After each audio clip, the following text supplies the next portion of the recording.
今日同大家分享一條公式叫做 count ifs。當我哋要去數一啲 item 嘅出現次數嘅時候咧，呢條公式咧就會好幫助到我哋啦。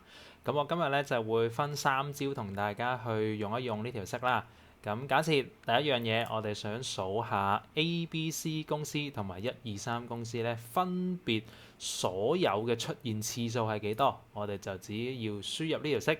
打翻個對應嘅位置 A3 去到 A10，亦即係呢度啦。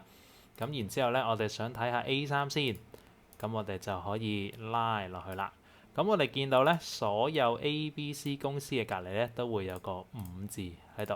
咁而1、2、3公司就會有個3字，因為出現咗3次。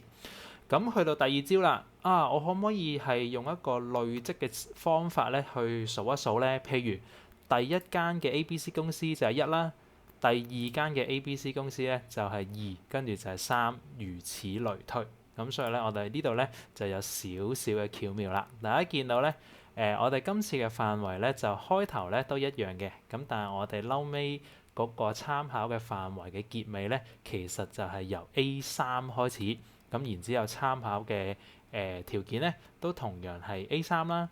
咁有冇嗰個dollar sign 嘅分別咧，就會影響咗我哋呢個嘅作用啦。咁大家見到我拉落去嘅時候咧，個結果咧就會變成1、2、3。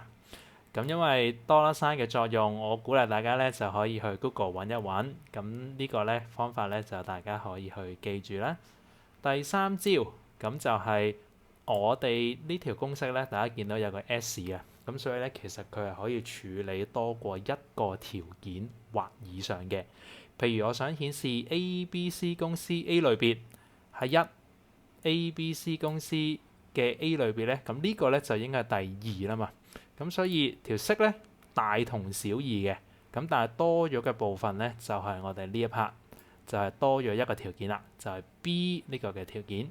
咁我哋同樣啦，將呢樣嘢拉落去，咁我哋就會得出 A 類別有2啦，咁可能去到1、2、3公司嘅 A 類別咧都係有2嘅，咁啊如此類推。咁今日同大家分享嘅 count ifs 咧就去到呢度，之後再同大家分享多啲。